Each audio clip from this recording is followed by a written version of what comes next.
हे बाई तुला सांगितलं ना, जा ना पोलीस, जा ना, तुला बरं नाहीये ना. आता दादा आला तर काय होईल माहितीये का? त्याची मुक्ता सारंगच्या खोलीत आहे. अरे हा पोलीस येतील, पोलिसांना जबानी आपल्याला द्यावी लागेल देवा. त्या दवाखान्याचा खर्च खाजगी दवाखाना हवा. किती ग बाई, किती खर्च येईल आता.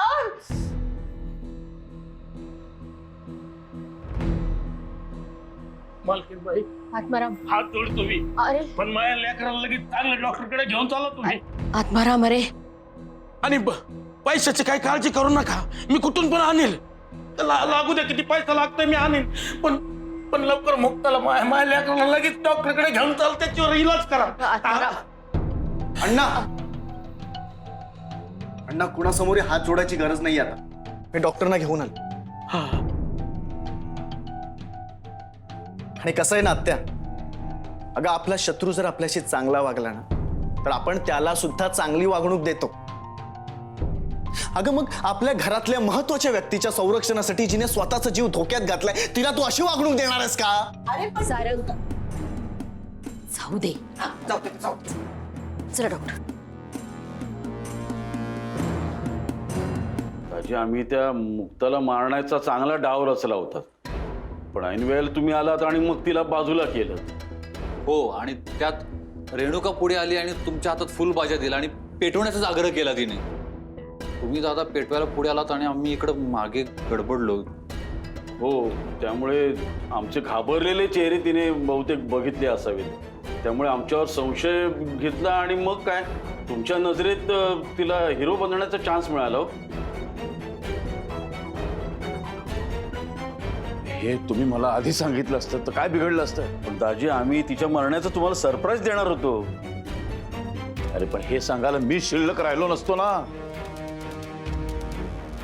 गाढवाच्या पोटी जन्माला आलात काय तुम्ही? या सगळ्याचा मी छडा लावणारच होतो. माणसं पाठवलेली होती.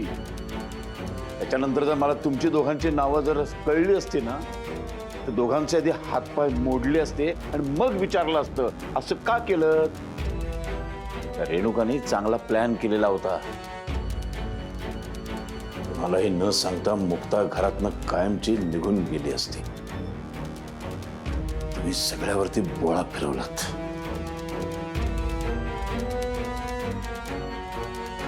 निघा आता.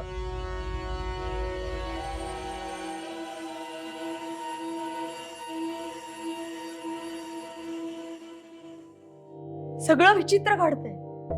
उद्या सकाळी ती मुक्ता या घराच्या बाहेर असती, तेही कायमची.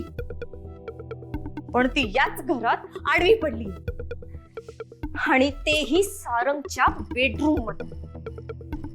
आता तर त्याला कारणच सापडले ना. काळजीच्या नावाखाली मुक्ता मुक्ता करत जवळ बसायचं. सहन करायच्या पलीकडे चाललंय सगळं रेणुका. माझी तर विचार करून करून चिडचिड व्हायला लागली आहे. मला तर वाटतंय तिला या घराच्या बाहेर जावं लागू नये म्हणून तिनेच रचलेला डाव आहे. फटाका फुटावा आणि तीच कशी भाजावी.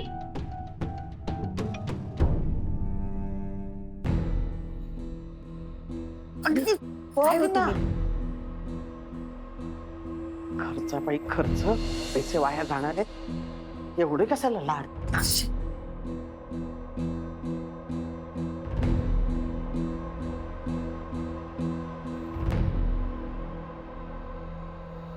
टेन्शन घेऊ नका, खूप जास्त असं काही नाहीये. फटाक्याच्या धमाक्याने फक्त शुद्ध हरपलीये, पण जास्त काही झालं नाही.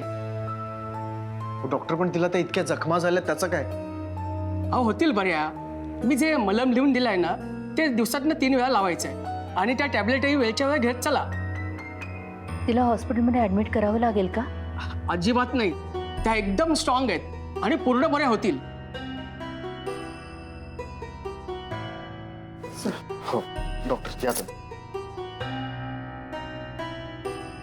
बरं झालं बाई, खर्च वाचला. ते म्हणतात ना, ज्याच्या पाठी देव त्याला कसलं भेव.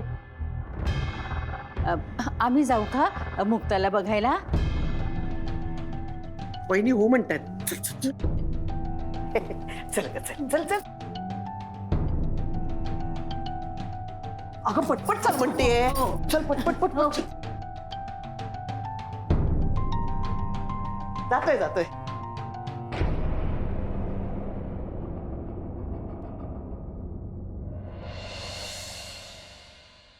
अजून तुम्ही इथेच आहात?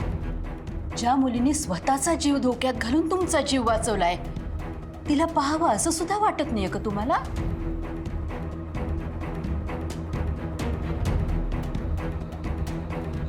स्वतःला घरचे प्रमुख म्हणून घेता ना तुम्ही, मग तुम्ही हा आदर्श ठेवताय का घरातल्या सगळ्यांसमोर?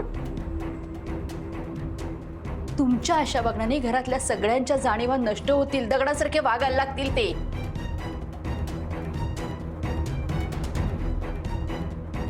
जिने तुमचा जीव वाचवला तिला पाहावंसं सुद्धा वाटत नसेल ना तुम्हाला, तर तुमच्यामध्ये माणुसकी शिल्लक आहे का असं वाटायला लागेल मला.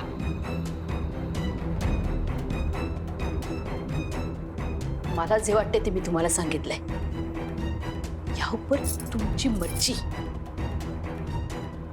थांब.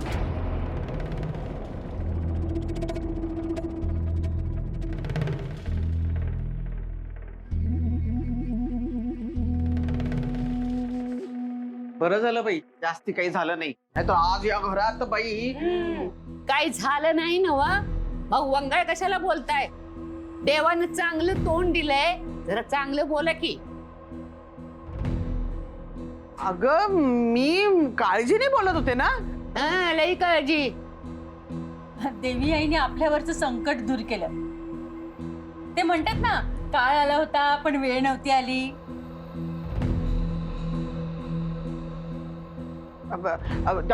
तेच ना, म्हणजे तसं बरंच लागलंय, म्हणजे बरीच भाजलीये ती, पण आता सारखं सारखं त्या दवाखान्यात जावं लागेल. किती ग बाई, किती खर्च येईल आता ह्याला. येऊ दे, यायचा तेवढा खर्च येऊ दे, मी करीन खर्च तो.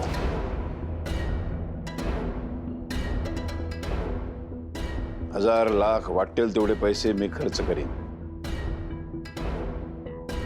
कारण आज मी इथे जिवंत आहे तो केवळ तिच्यामुळे. माझ्यावरचं संकट तिने स्वतःवरती ओढवून घेतलंय. मी तुझ्यासाठी वाटेल ते करीन मुक्ता.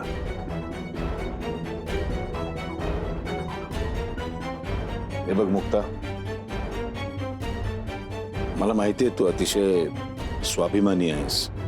पैसे तर घेणार नाहीसच, पण मी तुझे आभार मानलेले सुद्धा तुला चालणार नाहीत, तेही तू स्वीकारणार नाहीस. पण माझं म्हणून काही कर्तव्य आहे की नाही? आज जो काही मी आहे, मी जिवंत जो इथे उभा आहे, तो केवळ तुझ्यामुळे. तुझ्यामुळे जणू काही माझा पुनर्जन्म झालाय ग.